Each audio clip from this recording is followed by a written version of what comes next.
I'm Zeos Pantera, the host of In Ear Fetish, and we're about to take a trip down memory lane because I'm reviewing the Sapphire Mirage. The what? The fuck are you talking about, Zeos? Oh, the Ikko OH10s. Ikko OH10 5 years ago was the IEM. The end. Buy it. Buy it. Done. It came to Rocky Mountain with us. When I did the Rocky Mountain Audio Fest, we had two IEMs, Tin P1 and Ikko OH10 original. You know what that Ikko OH10 is? Stolen. Of all the stuff in that room, and this was right next to it, they only stole that set of IEMs, which I'm pretty proud of that fact, because that means somebody, their life changed when they heard the original Ikko OH10s.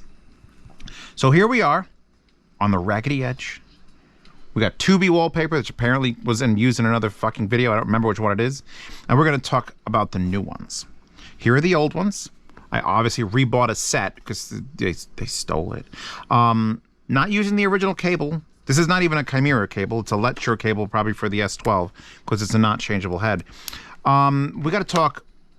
Let me tell you why they were famous first. Then we'll talk about the things that they haven't changed, and the things that have changed. They were famous, and they were popular, and they were my fucking goat. By the way, Bob Roswell, that's Matt. Check it out. Because they had the most soundstage and the most bass. They were as wide and bass and fun and relaxing, and they weighed 1,000,000 pounds because they're not made of some fucking lame metal like steel or titanium. These are copper. Like heavy. Like if I took this and I just whipped it around on you, I could destroy my mug. That was like $60, that stupid mug. It was $45. They're the heaviest IEMs. And you're gonna think, well, Zeos, doesn't that make them very uncomfortable? Look in the comments of this video. Someone is down there who has had OH10s forever, and they will tell you the same thing everyone who uses OH10s will tell you. They're some of the most comfortable IEMs. They got the geometry perfect. The weight actually helps. I don't know how, but the weight, the actual physical, this being like 2 ounces, which is like, that means that's 4 ounces. That's a quarter pounder with cheese. I don't think it's actually, it's heavy. They're heavy. They're the heaviest IEMs, I think, to this moment. When I re-reviewed these for this channel, it was basically like a full re-compliment of like, yes, OH10s are great if you could find them.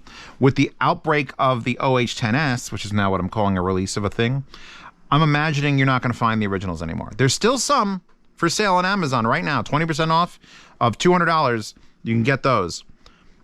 But these are $200 right now, new, brand new release. Differences. We should talk about them. Well, let me tell you what. The wire, they haven't upgraded the wire. It's the same fucking lame wire that it's got a cute little leather strappy thing. It's got a 3.5 that sticks out way too far. It's a 2-pin, but it's flush 2-pin, so you can't use it in anything else. And it's kind of thin, black, knobby. Like, it's fine. This is an adequate wire. But this would only work if the IEMs were adequate. And these are not adequate IEMs. These are amazing IEMs. They have a heritage. They have a history. The fuck is this, Ikko? This is the same knot case that it came with for the originals. I don't even know where it is. Probably threw it away. Because it looks like it wants to be a satchel for holding tobacco. As you're a cowboy in the Wild West, and you'd open this up, and you'd reach in there, and you'd wad your mouth with tobacco. What the? This is bad. This is like a temporary IEM cable. I have it on the $300 effect cable, the 8-core Aries copper.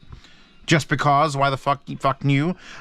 This is obviously on a different cable because it's not on that cable, which is like an S12 cable, which is the same as the Chimera cable with the stock head. And then I'm looking at the tips, and the tips are kind of special because they have an extra thick lip here, and they need that extra thick lip because this has no shaft. It's a half-height shaft for your tip to sit on. I sat here for probably an hour and 20 minutes, and 3 times did a tip come off in my taking them out. Tip came off. on both because they're the same.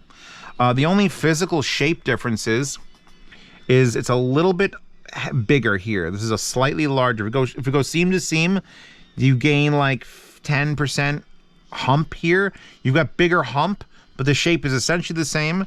And the fascia goes from this like cool hammered looking copper metal, like gunmetal, to a piece of glass. And inside that glass is the actual crossover network. And this is not just glass, it's photochromatic glass, which means it'll change color in the sun. When do you go in the sun? Don't get excited about that. Let me put this tip back on there. Hopefully, I think when you put it on, you let it sit and it shrinks back down. You have a better grip. It is 2-pin, as I showed you. And it's very pretty. OH10s, I did the review of those. I might be doing a collab with those. Have the same exact look. It kind of ruins it a little bit because when you make your $100 set and your $200 set look exactly the same, you get confused.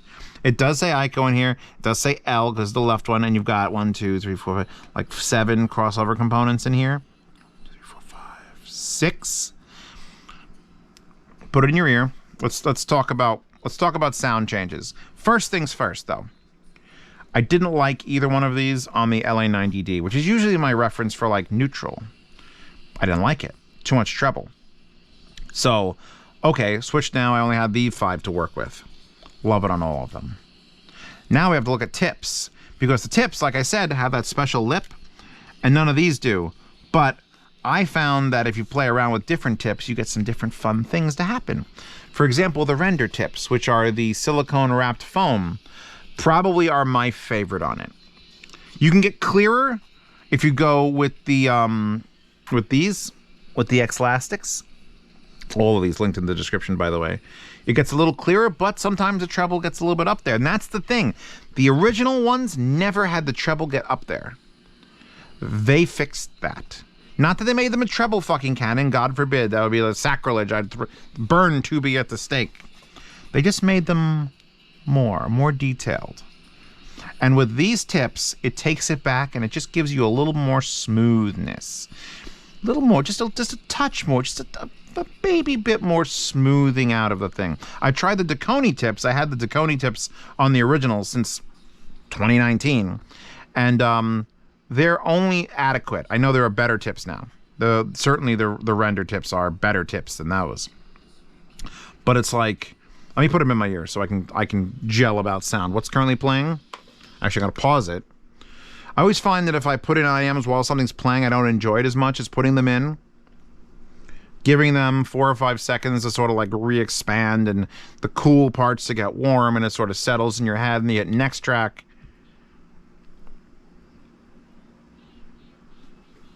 And now the Beatles is playing, and I don't care. I usually hate the Beatles. But Dirty Maggie May is just... I'm unplugging this. I have this on a balanced, obviously, cable, but I'm using this a DD Hi-Fi adapter so I can go like this. Do I dare turn the tone controls on? I mean, this is a Beatles song, so it has no... Ooh. Oh, I came to your house. And came on your dog. Oh my god, a bass boost. This is just a Kisumonogatari track. I don't even know what the fuck it is. It's just... Oh! Did I mention also comes with a pin? In case, like, who has a pin? Who even wears a pin? But it has a pin. So I guess that makes up for all that. Oh, you know, I'm shutting the tone controls off. That's too much. There's too much power there. There's too much power. Let's go to Class A.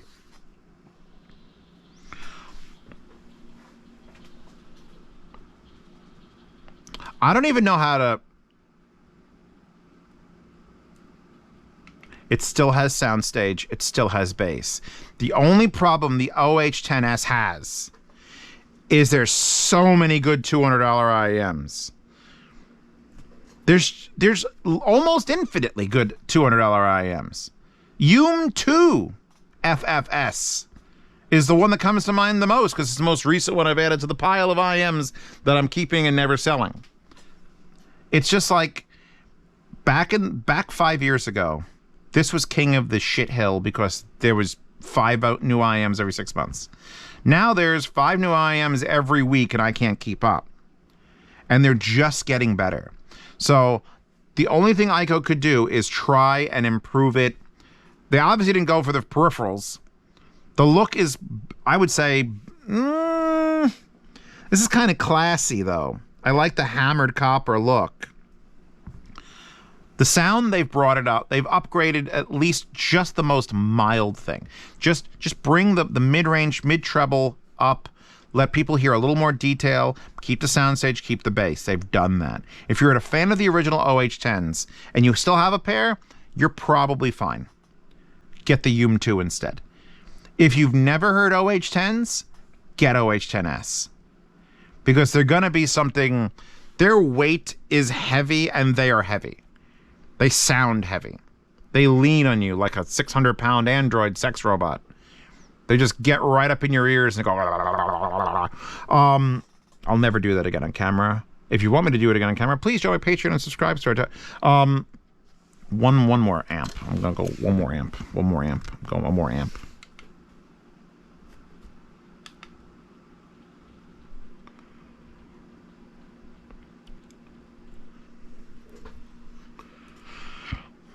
There's this is a Monster Mesame track, Hiren Chudoku, and it's just like I feel like I'm sitting, there's pianos playing and there's a guy banging on wood, and I feel like I'm hiding under the bench the piano player sits on. I'm sure there's a specific name for that type of bench.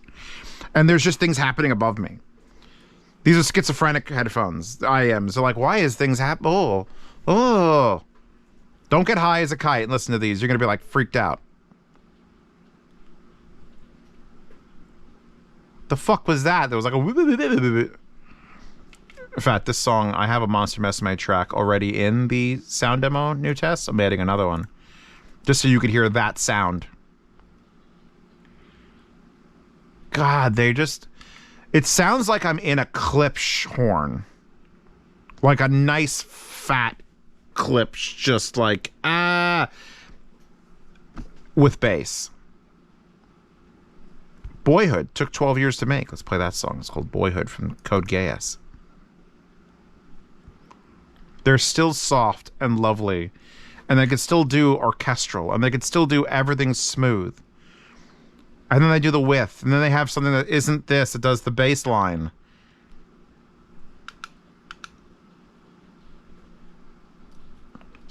Hiroki Sawano. You know, these are as good as the original OH10s. Is that enough, though? Yes. The end. End of the review. I'm like, you can get the UM2. If you have these, don't buy these. It isn't a big enough change. But the magic that these have in them is something everyone should experience. Because they're just magic. They have sapphire magic. Why they're called Sapphire Mirage, I don't know. Is it the glass? What are they talking about? Just for the weight alone, just for that, just for the swinging dick weight, it's just, I'm not swinging this. The momentum is carrying it right now. They're incredible to try out. And if you think they're going to be uncomfortable, well, you're wrong. I'm here to tell you you're wrong. In fact, check the comments for people telling you they're comfortable. I can't say anything else. Other than sounding weird on this, and this only being a hybrid and still sounding really good, like getting a little bit of warmth, since they're a single dynamic, which is I should have mentioned, they're a 10mm titanium coated dynamic, they'll probably work well with a tube. But I didn't warm up the TA26. In fact, I don't think it's hooked up right now. But yes, you know what else? Go check the little Woo fucker. The little Woo mini tube. Then we're going to rock. She's in the wallpaper horde, although apparently she already was. Links to these. Links to the originals I found on Amazon. And links to the UM2, because I mentioned it 75 times. If I don't link to it, Zeos hasn't watched these videos all the way through. Zeos, wake up. You're sleeping. Anyway, I'm done with this. These will end up in my box, just like everything else. Because they're too good. And I'm not going to sell the originals. That's history there. That is a replacement set from the one that was stolen in RMAF. Anything else, guys? Good? We good? What do you think of this stupid fucking name? I think it's stupid. It's a stupid name. Well said. Anything else to say about this? Oh yeah, black on black text does not work, Ikko. Just a word of advice. Although this does say, Experience high-fidelity sound intelligence through pro-level audio innovations exclusively designed for music lovers by Ikko Audio. It's like a bedtime story.